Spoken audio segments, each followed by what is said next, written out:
You've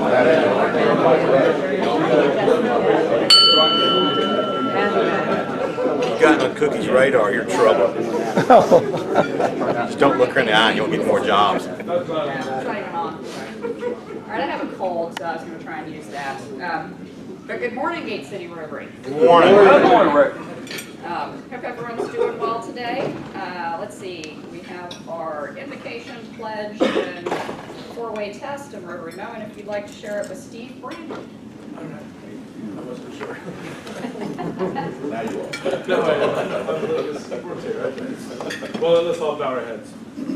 Heavenly Father, we thank you for this day. God, this is the day that you have made. And so, Lord, today we will choose to be joyful and be glad in it. Lord, let the work of our hands bring you glory. Let our speech bring you praise. Let the acts of service benefit the community and those around us to the honor of your heavenly name. Amen.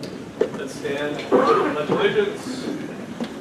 I pledge allegiance to the flag of the United States of America and to the republic for which it stands, one nation, under God, indivisible, with liberty and justice for all. Before we test of the things we think, say, and do. Is it the truth? Is it fair to all concerned? Will it build goodwill and better friendships? Will it be beneficial to all concerned? So I'm fill-in today, but I'll share another Rotary moment. My Rotary moment, besides the bell ringing, which everyone needs to do this here, and besides some of the other projects, actually, I was thinking about the other day, a couple years ago we did the Project Rebuild, and I brought my boys out. This was their very first project that they had come with me on. And there was a set of the brick stairs that we were like, you know what, those have to be removed. So we all grabbed a sledgehammer. We started going, the three of us were going together on that. Some of you were there and remember that. And it was the first, the steps came off, no problem. The first layer of bricks came off. And then we realized that they had made, inside of that brick staircase, they had just poured everything in there and dumped it all in there with no, I don't know how they did it, but it was just this ball of not moving. And so we counted on that thing for hours and hours and hours until about, 5 or 6 o'clock that night. And then we were finally done. The boys couldn't move for 3 days afterwards. So talking about parenting, it's a great way to make a very peaceful household. It's more good until they can't. Because literally they were like, oh, Dad. So that is definitely my Rotary moment today.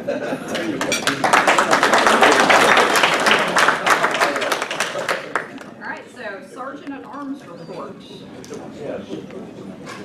We have 33 members this morning, and as far as visiting Rotarians, we have Fred Binder from Crescent, Carrie Hill from the Greensboro Club, and guests, we have Chuck Alexander has a guest. I have a guest. Kelly Harrell. This is my friend and guest, Chuck Alexander. Chuck is with the Holden Building Group, a commercial developer here in town.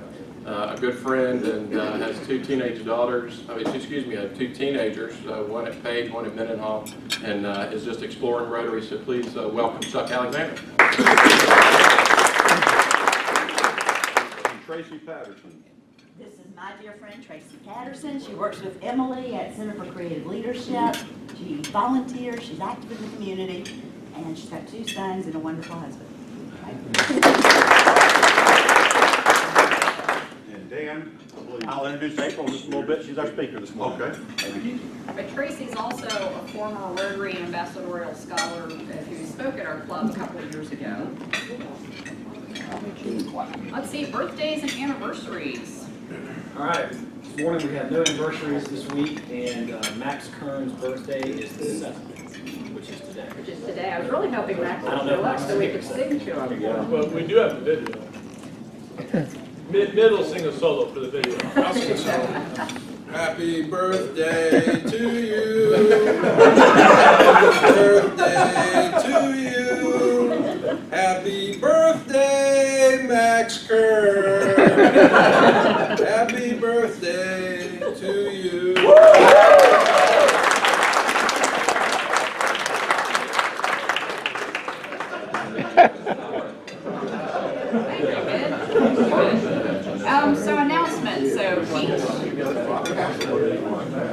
Time for street cleanup again, next Saturday, I guess it's the 16th, 8 a.m.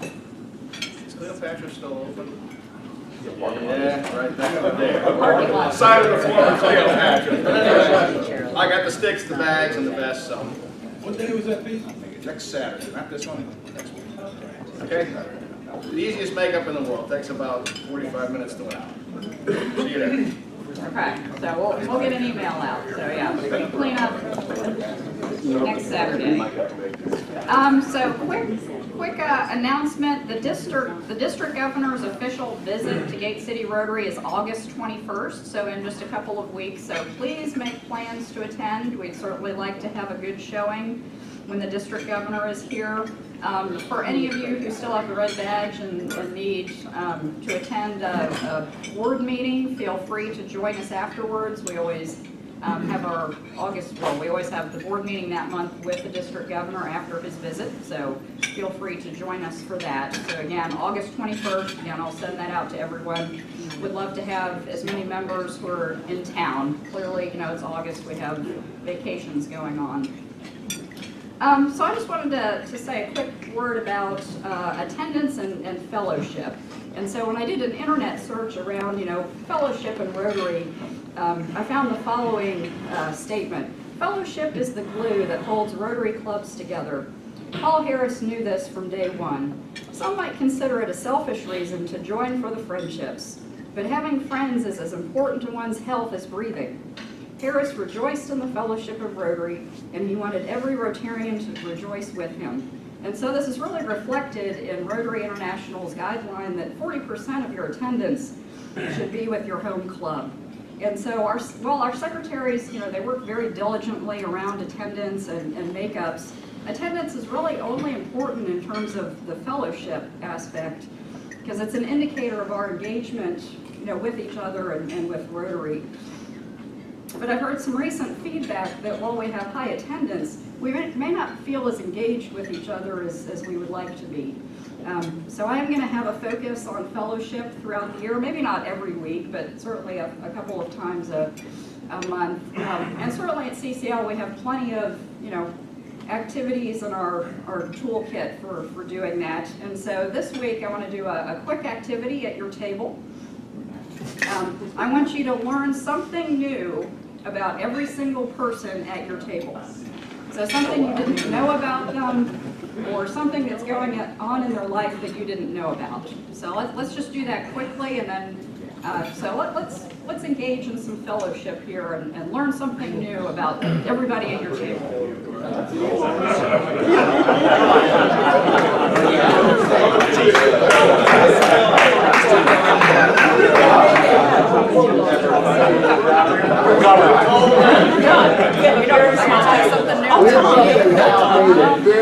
I found out that I knew you previously. You didn't know I'd lived there. I didn't know.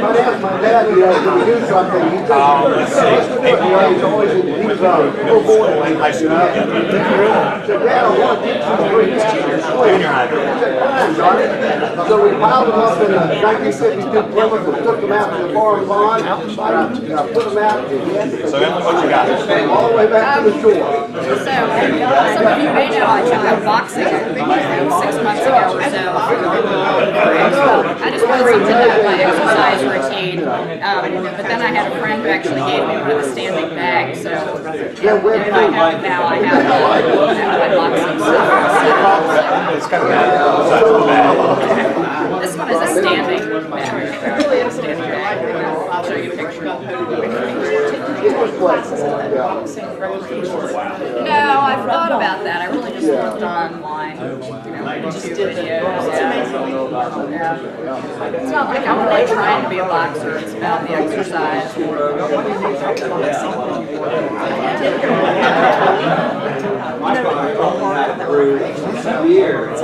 It's like stepping back into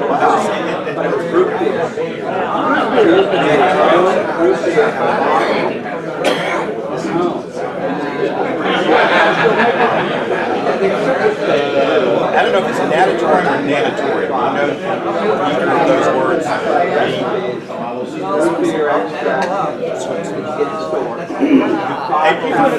I know, say not one new word. we bid the new student rec center, UNC, and that word was in there. And April was the only person that could actually find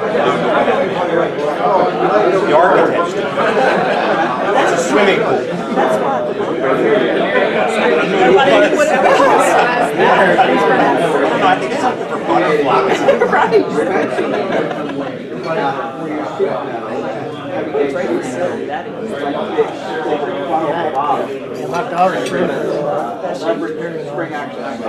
All right, well, hopefully you all learned something new about each other and had a good time doing that. So in the interest of time, we do need to, move on to another aspect of fellowship, which is happy dollars. Buster.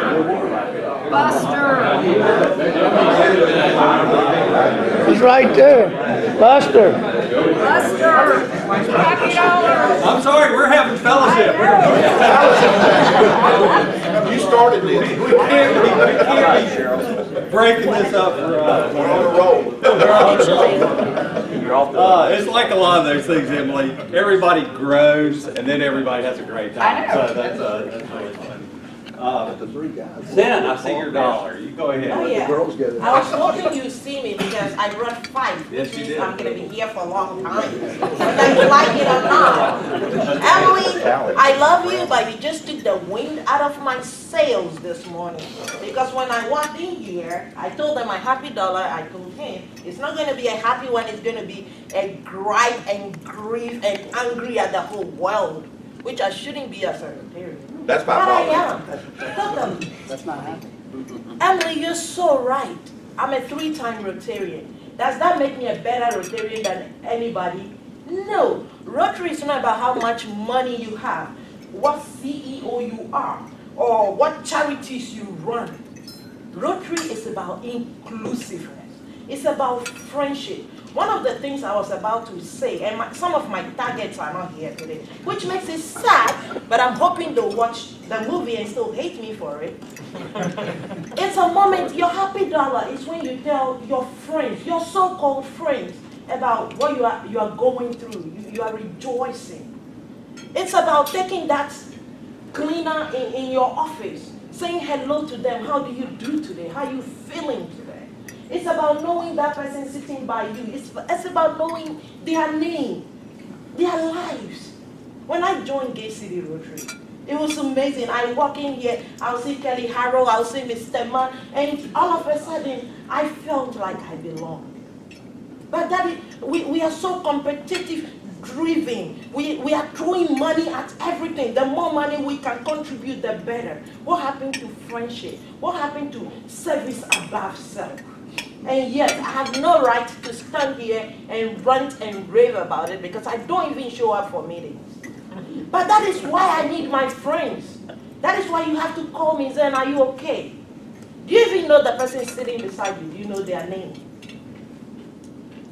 Does any of you know that? Which one of you here called your past presidents, those that you don't see anymore? Why did they quit? Why did they leave? It's not just about bringing in new members. It's about encouraging the ones that are already here. It's about making those who are no longer here feel that, yes, we've missed you. Spoken with well passion. We've missed you. I don't do public speaking. I'm not good at it. It's time's in. I always, when I do something, it's about the emotion. And I hear you, Beth. But Rotary has always been close to my heart. It's my family. So please, Emily, thank you for this. You just took the wind out of my sails. And I'm going to sit down now because I think my point has been made. Thank you. Jen, we're going to start doing angry dollars, and they're but it's going to be 20. It's I've got a 20. Oh, yeah. Oh, he's mad. Raise the roof, brothers and sisters. Another baby man. You don't say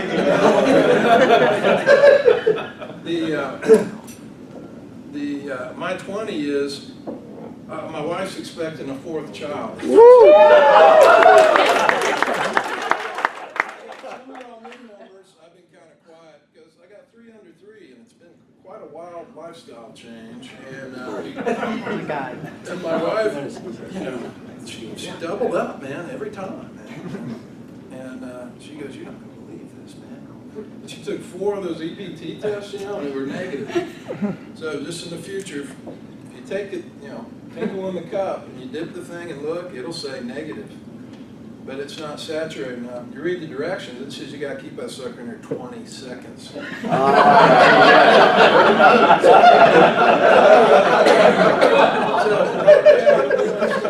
know your wife, she's sitting there at night, okay, you can move the third one in that, no, that won't work, okay. So now I have no guest room, and, but anyway, I'm just excited and realizing that when my 4th one graduates from college, I'll be 72.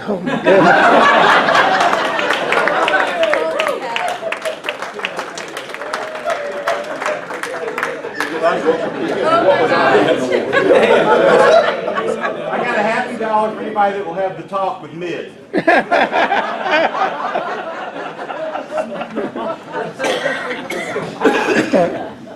Well, this one is happy. Rosa went down with her team, and when it's off season, they play, soccer plays 3v3, and instead of playing the 11-on-11 or 8-on-8, it's 3 members against 3 members, and Charlotte was having a statewide tournament, and Rosa and her 5 other girls that played won first place. You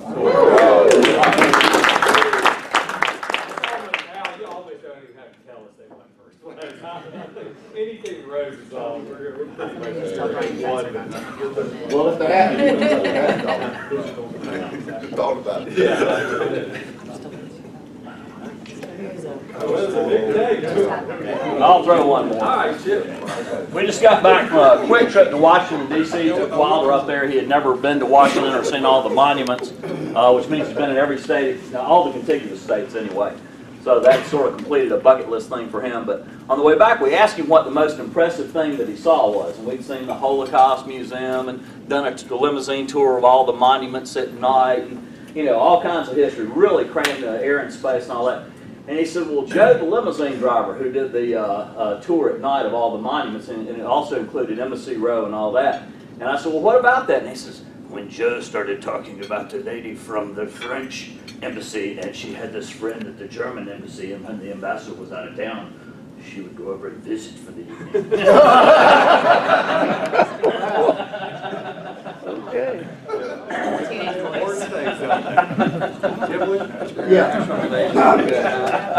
This time last week, we're on family vacation. We're down at our lake cottage. We got 3 families, Ann and me, Justin and his 3 kids, my daughter, her husband, their 2 kids.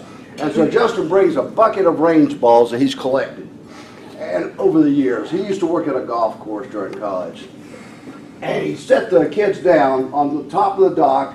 He made a tee box, and he and I drove golf balls across the lake with these little kids looking in amazement. And then they had their turn. It was great. It was great. All's well that ends well. Yeah. Well, as Grandpappy Lewis always used to say, sometimes the first step to forgiveness is realizing that the other person is a complete idiot.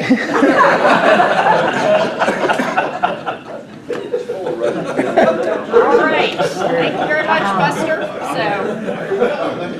So, we have Dan who's going to introduce our speaker this morning.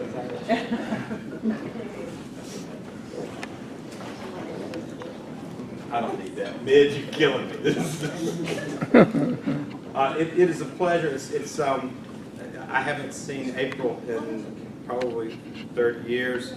April and I went to high school together. Obviously, she skipped some grades. I decided to do something over and over. April is president of New City Ventures, an independent community development firm here in Greensboro. New City specializes in public relations, project management, and community outreach. Many of you probably previously knew April from her position as Executive Director of Action Greensboro, a nonprofit economic development organization. Or prior to that, she worked as Special Events Manager for the City of Greensboro and Vice President of Downtown Greensboro. April obtained her BA in Political Science and Master's in Public Affairs from our own UNCG. She lives here in Greensboro with her husband, who many of us know, Jay Harris, past President of Crescent Club. And there are 3 kids, I think 2 at Page, 1 at Wake Forest. So please welcome April to the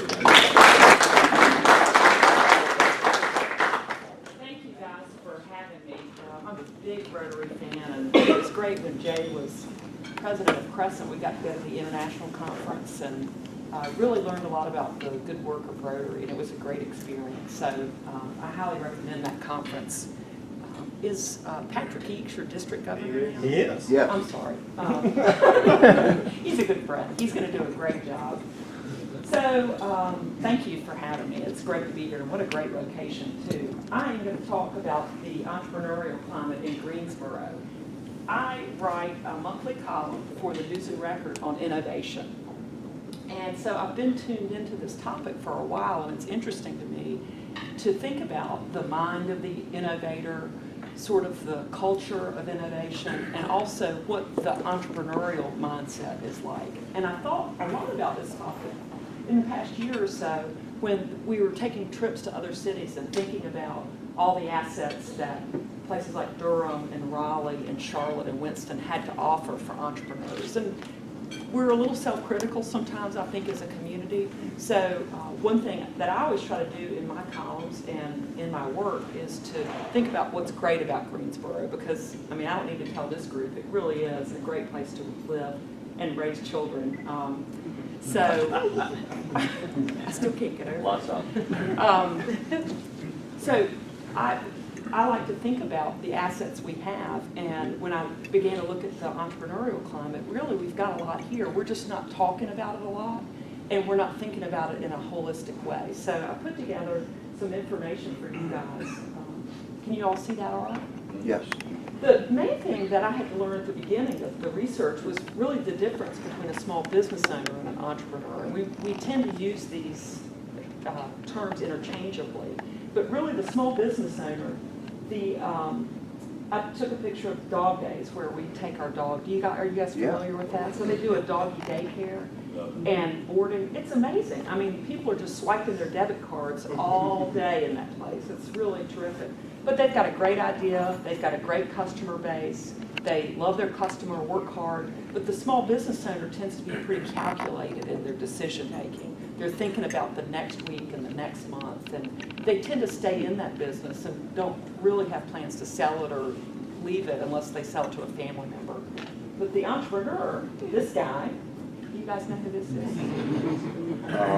Kermit the Frog. Bill Gates? Bill Gates. In the early years, I think he looks about 10 there. So, Yeah, at least. But you know, the entrepreneur is the person with the big idea. They talk about the possibilities, and they have no problem with risk. And they're not thinking so much about the day-to-day, but what everything looks like in the future. So this is really the individual that, although we know the small business owner is really the backbone of our economy, the entrepreneur is the one that can drive innovation and has more of a potential for high growth. So as a community, it's important to embrace both of these.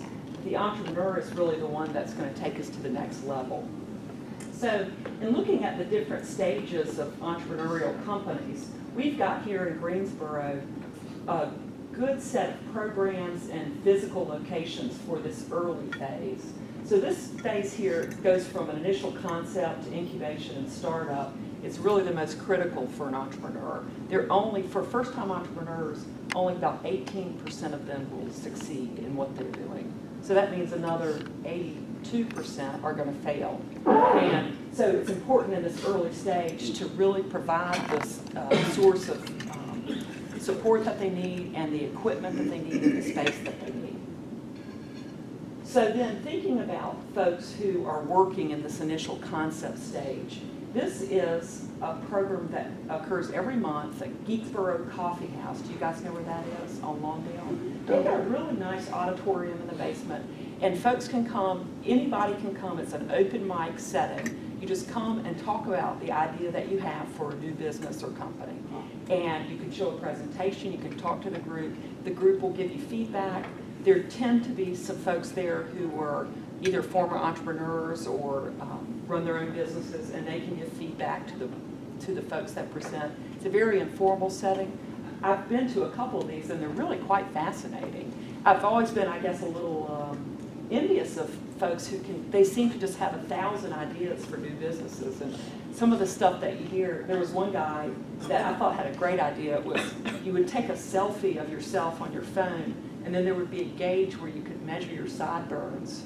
That would go up and down, just a little ad. I thought it was a cute idea. And then he was thinking about one for bangs and, little ideas like that, and then there's big ones. You mentioned boxing. There was a guy who had invented, and they were getting ready to finish up the prototype of a boxing bag to use for kickboxing and martial arts. And you would hit it, and it would record the force and the number of times you hit. So you could develop sort of a game or a routine with yourself. It had kind of an impact sensor in there. And so you'd wrap it around your boxing bag and do that. So very, very interesting. So those happen every month. And then we have Startup Weekend, which is another place for folks who have this initial concept in mind. This happens, this is in its third year, and it's a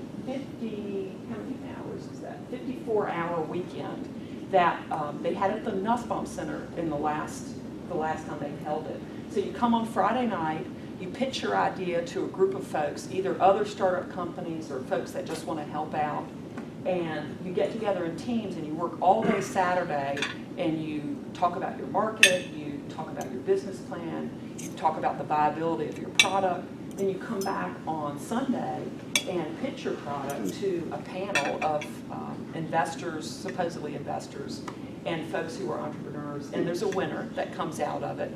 And there are some cash prizes, but I think most of all, folks really get, in a very concentrated setting, the help they need to take themselves to the next level. I think they don't sleep. I think they just stay up and work and work. This is a physical location for entrepreneurs. The Forge just opened a couple of weeks ago. Did you guys hear about that? So it's a maker space, and it's a place where folks can come and tinker, build prototypes, try new ideas. This is on Lewis Street. So if you go downtown off Elm, that's Lewis Street, and it's this building here. It's been renovated, and inside there are two spaces. One's a hard space and one's a soft space. The hard space is what I would call sort of a high-tech machine shop. They've got a laser cutter in there. They've got a 3D printer. They've got all the welding and woodworking tools, so you could make just about anything in there. Then they have a soft space where you can go and meet with people and work on your computer and do software development and that type of thing. So it's a membership, and you pay a monthly fee, and you can go. It's open 24 hours a day, 7 days a week. You just swipe your card and go. It's really quite fascinating. It's our first makerspace, and it's part of a trend nationwide. We've really, as a community, we were born in manufacturing, and we've gotten away from that, but really making things is what drives our economy in a lot of ways. And when I think about young people, I mean, our kids, they complain if they've got to take the little top off the orange juice, the little sticker thing. And, they're just so unwilling sometimes to do physical things. Is it right next door to Dixie Lock and Key? Yeah, right across from Dixie Lock and Key. Yeah, across from it, Yeah. okay. What a great building that is. Yeah, two real contrasts too, that and Oh, that's Dixie, interesting. I didn't think about that. Yeah. Yeah, so Dixie Lock and Key, it's like stepping back in time, and Yeah. they'll fix your lawnmower and cut a key for you. So that's a really interesting place, and a great group of people. Folks go there. I've met a guy there the other day that's an engineer at Volvo. He makes trucks, but he wanted to have a space where he could come and just think about new ideas and make things. The other resource that we have that I think a lot of people maybe, it's kind of a hidden resource I think in the community, is technology transfer. We have 2 research universities here, and what the technology transfer offices do is they can patent new discoveries, and then they can do licensing agreements. So you may have heard recently there was a peanut developed, or a process developed to remove the allergens from peanuts. And that was at A&T. And it's tremendous. If you think about the number of people that are allergic to peanuts, they figured out a way to soak them in just a very safe sort of enzyme, and it removes the allergens from them. And they got a licensing agreement with a Canadian company and they'll take it to market. So it's a terrific revenue generator for the universities, but it's also a great tool for economic development. So what can we do with innovations that occur at the university? I interviewed the guy who's the department head of agriculture at A&T. And a fascinating area, really. It's not like what I thought, like growing corn, you know, they're really developing some fascinating uses for natural food products. They've got they're developing a Russian dandelion that if you cut a dandelion, it's got that kind of sticky, milky substance. Well, that's actually latex. And so they're developing a process to harvest these dandelions and take that latex and make tires out of them, all kinds of rubber products. So that takes us away from being dependent on petroleum products and into a whole new arena. So it's quite fascinating, the amount of attention that we're beginning to pay to tech transfer and the potential that it has. Make sure that I'm doing okay with time. Great. Emily stands up and starts wandering around. She hits me on the head. I'm thinking dandelion and salad. Triad Startup Lab is a process, a program that occurs in the summer, and it's in its second year. So there's a space downtown that Elon Law has donated for this activity. It's I call it the Bank of America building right on the corner where Center City Park is. And there's this room in there it's just got white walls all around it. And there are a group this summer of two groups, very, very early stage companies, and then some that are a little more developed. And they're going through this startup lab where they really take a deep dive into their business plan, and then there are teams of people that are formed for them. So let's say, I know this guy, Zeke, that makes, those t-shirts that say home on them in the shape of North Carolina, and you see stickers. Well, that business has taken off. It's really incredible. He makes all the states. I saw him at Christmas in his location, and he was he was barely sleeping. He was making so much of his product.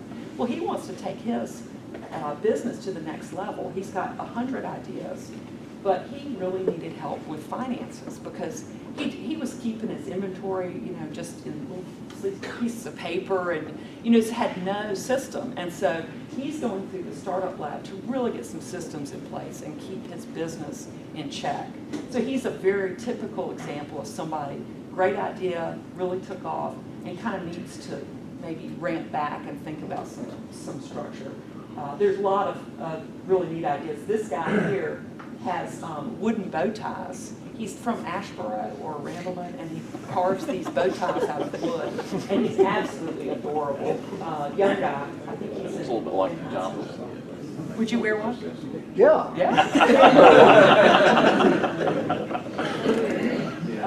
And then also, in terms of incubation, we've got the largest incubator in the state of North Carolina, the Nussbaum Center for Entrepreneurship, and they have a location down on Elm Eugene Street.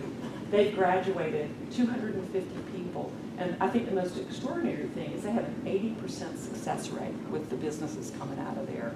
Really tremendous resource. They not only provide space for the folks in the building, but they have all kinds of assistance that they provide, that you can share conference room space, equipment, copiers, that kind of thing. Plus, it's just a great environment in which to work. So it's a tremendous asset. I think sometimes we maybe forget about because it's been around for a while, but it really is. I think the national success rate for small businesses in general is about 44%. So at an 80% success rate, it's a real great investment for our community.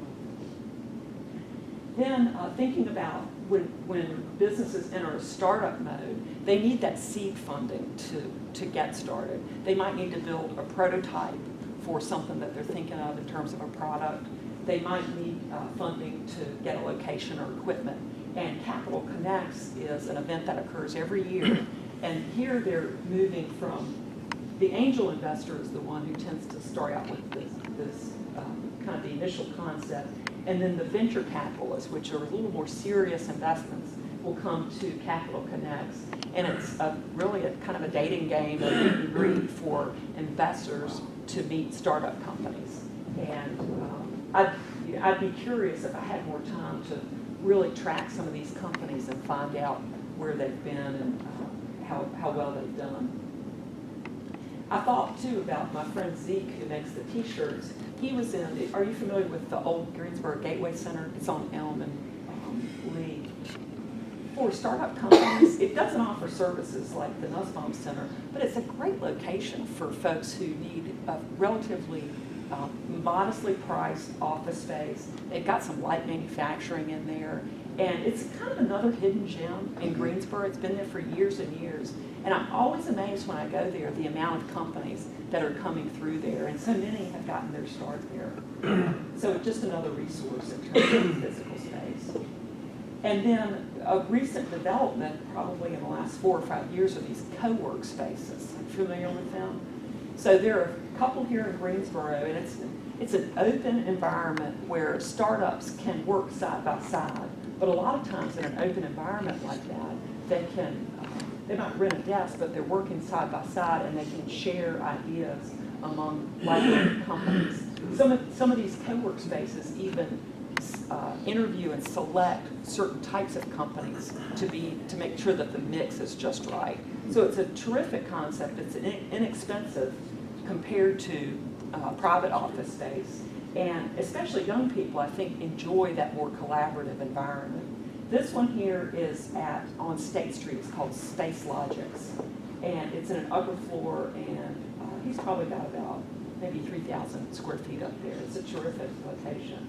And then there's one called Studio Borough that's downtown on February 1, and those are mostly IT folks in there, and I would say there's probably a dozen folks that work in there collaboratively. They just come and go, and if you think about somebody who is a writer or a computer programmer or somebody that's more computer oriented, working at home alone is a lonely sort of existence. And so a lot of these folks just like the camaraderie of being together. And so this is a great location for them.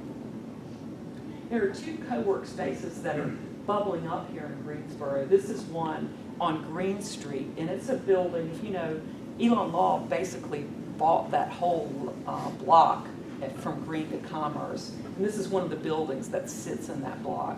And the Greensboro Partnership and Action Greensboro are working to upfit this space. It's about 8,000 square feet on 2 floors and make it into a co-work space.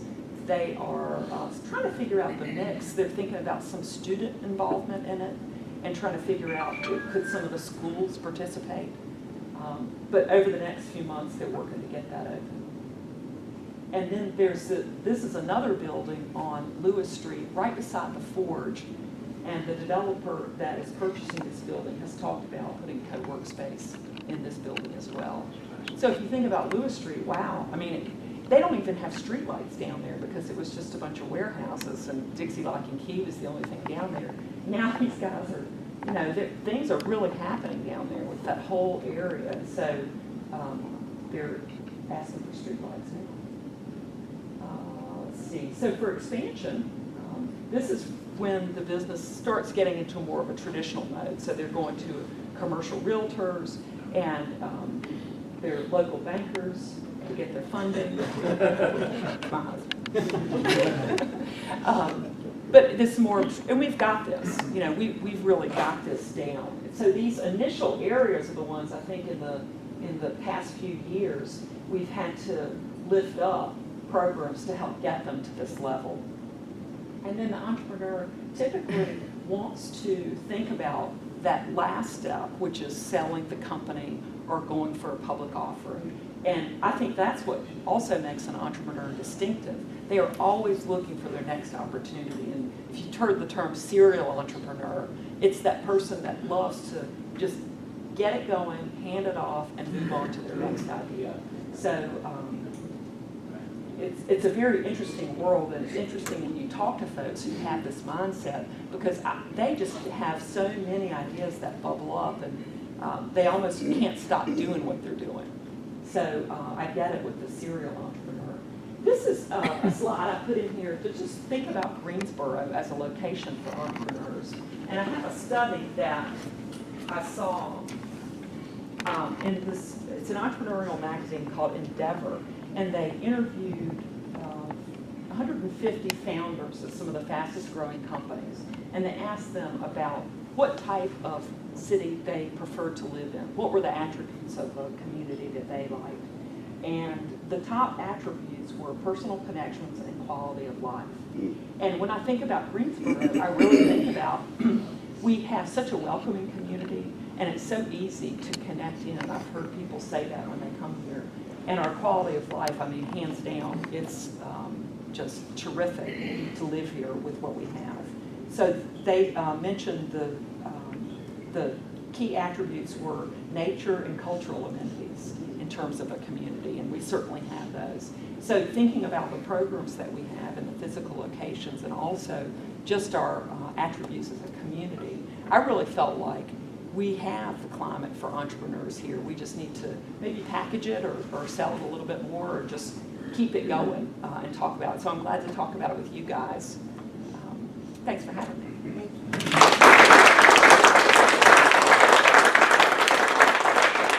Any questions? Plenty of time. Is there a website where you have a lot of this pulled together, or somebody does? I would say the Entrepreneur Connection, which is part of the Greensboro Partnership, is the best location for most of this information. Not all of it's on there, like the Forge and some of the physical locations maybe, but certainly the programs, they're running a lot of them. So that would be a good start. It's greensboro.org. April, this is fascinating. I've lived here most all of my life, and I've never seen such an array of, inviting services that can just get anyone started and promote, the best of ideas. It's fascinating. Thank you. What's the organization with retired CEOs, and they're tied into the small business school? Yeah, that's a great Yeah, resource. I just referred something over to them, it's kind of, where do I go from here? And I said, you need to organize yourself, go to school, but I know that's a great resource. It is. My dad used to be a SCORE consultant, and so they take a lot of folks who are retired from a corporate environment, and new businesses can meet with them, and they have a wealth of experience to offer. I think through the Nussbaum Centers where they have the SCORE office here. Oh, okay, that's where they moved to? I think, I'm not sure. I think so. Yeah. Can you share anything about the new joint venture down on South Elm? The Union Square campus? Yes. Oh, I love that. I'd love to share about that. I can do a whole program about that. I'm under contract to do marketing and public relations and some fundraising work for the Union Square campus. And it's something that we started at Action Greensboro. And we developed a collaboration with all 7 of the higher ed institutions in Greensboro and talked to them about what they could potentially do for a downtown campus. There's one in Spokane, Washington that's been terrifically successful. And so if you think about the sort of the universe of higher education, sharing space and resources and having a downtown location is a terrific activity for them. So we had all the chancellors and presidents of the schools go through an exercise, and that first collaboration that they identified was around nursing. UNCG and A&T both have nursing programs. And UNCG just got a doctor of nursing practice that needed a home. They had this new program that needed a facility. And then Cone Health said, well, we would love to collaborate also. So the minute they joined, it really became the real deal. And so we've been working, we've got $5.5 million in private funds raised so far. We just got $2 million from the state. And then we've selected the site, which is the corner of South Elm and Lee Street, where the city came in and did a brownfields redevelopment. Perfect location, great access right between the 2 universities, an area that needs help, just a tremendous location. We went through a very objective process, but that one just kept bubbling up. That is, we have hired the architect, and Rettenbach is the construction firm, and they are doing design construction, I can't remember the term for it. Design build, there you go. I'm learning about nursing and construction, which is like new stuff. So they're doing design build now, and we'll break ground probably in February or March, and then fall of 2016 is the open date. Who's your architect? Moser Mayor Phoenix. All Is he a friend? And Tom's in the club. Oh, great. Oh, Tom Mayer. Yeah, good. Yeah, terrific. Ken Mayer is Tom. Stevens. Ken Mayer is the one that I work with mostly, but I've met Tom. And they're doing tremendous work. As you can imagine, nursing is a complicated entity for educational purposes. They use these simulation dummies that, or mannequins, where they can do, operations on them and insert tubing, and it's great. You want your future nurse to practice on, one of those rather than a human. But we're going to have, can you imagine some nursing student? We're going to have a world-class simulation lab that'll be on 2 floors. And a simulation lab is one that not only has these mannequins, but they have full operating rooms. They'll have a home health environment that can help the nurses learn about home care. They'll have GTCC is going to move their nursing program there and their radiation technology. So we'll have radiation technology simulation. We'll have about $5 million of simulation equipment in that building.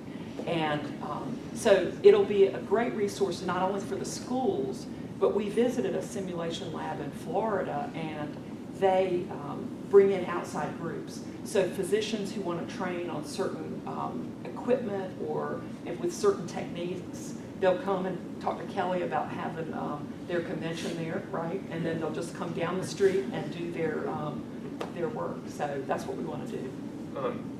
You didn't talk any about the intellectual property side of this. I know most successful entrepreneurial drives, at some point they reach some legal hurdles, and it may be even competing businesses with similar intellectual property. They may develop a better product, but somebody registered it first. So, are there any resources for that for startups? Yeah, the technology transfer offices are very helpful in that arena. I don't know if they offer services to outside folks coming in. The only folks I know that handle intellectual property are private attorneys. And which is expensive. It is extremely expensive. And so, I wonder if that's a gap we've got for startups. And I'm thinking about the makerspace, patenting that type of invention. It would seem to me that you'd need that step in there. So good point. Okay. Any last questions? I got one last question. The conventional, don't tell Jay, but to go to the commercial and tell your story, and then you've got what the Argentinian president, what's she call them? Oh, vultures. But I'm not paying that bill. Go to hell. She's a wonderful leader of the country. But anyhow, my other question, what are some other sources for capital that they don't come in and want 51% of your company? They'll give you a larger line than a conventional commercial bank. There's a lot of money out there. I was just curious, what are some other sources for funding in the expansion stage? Yeah, I think the best resource that we have here locally is the, it's not State Employees Credit Union, it's a self-help credit union. Are you familiar with that? So it's based in Durham, and they tend to lend in that area that bankers won't touch. So they will, a good example is Revolution Mill down on Yanceyville. They actually came in and bought that and began to renovate it. And I know for a traditional bank or traditional developer, it really was not feasible. So I think they're willing to go outside of that self-help credit union. That's the only one. That's right. But James, really. I called him up last night. I said, I need to take a picture of you in your office. He said, what are you going to do? All right, well, thank you very Thanks. much. And I think that Jonathan definitely needs to rock a wooden bow tie. I know. Bring those to Greensboro. If you can popularize Christmas balls, you can make wooden bow ties the next big thing here. Yeah. There's a 9-year-old in Memphis, Tennessee named Mosiah Bridges. If you go on Twitter or Facebook, you check for Mo's bow ties. And Mo wanted to be a designer. He wanted to grow up and be like Tommy Hilfiger. And his grandmother said, Mo, you don't have to wait until you're grown up to do that. You could start doing this now. He was written up in Forbes magazine. He's now 12. He's been on TV, Mo's Bows. And so there's a little kid, innovator. It's amazing. Double large raffle, agree the Yes. last three numbers. Yes, he turned that guy down. I was saying, don't take it, don't take it. All right. The last three numbers are 044. Oh. Get the cards together, and everyone have some